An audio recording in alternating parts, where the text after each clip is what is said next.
আসসালামু আলাইকুম এভরিওয়ান। আজকে আপনাদের সাথে শেয়ার করব ডিম নিয়ে।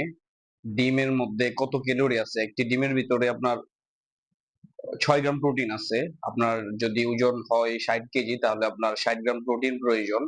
আপনি 10টা ডিমের ভিতরেই 60 গ্রাম প্রোটিন পাবেন। যারা প্রোটিন কিনতে পারেন না, প্রোটিন অনেক দাম, আমি নিজেও প্রোটিন কিনতে পারতাছি না, এই জন্য ডিম দিয়ে আমি আমার মিল শেষ করছি। আপনারা যারা ওয়ার্কআউট করেন, পরিশ্রম করেন, তাদের জন্য অবশ্যই আপনার প্রোটিনটা ফিল আপ করতে হবে, তাহলে আপনার বডিতে ভালো এনার্জি আসবে এবং আপনার বডি আপনাকে সাপোর্ট দিবে, বডি অনেক স্ট্রং হবে। ডিম অনেক সস্তা, আপনি চাইলে খালি ডিম 45 টাকা দিয়ে নিতে পারেন। আপনার 4টা ডিমের ভিতরে 24 গ্রাম প্রোটিন আছে, যেটা আপনি খুব সহজেই ইজিতেই পাবেন। আপনি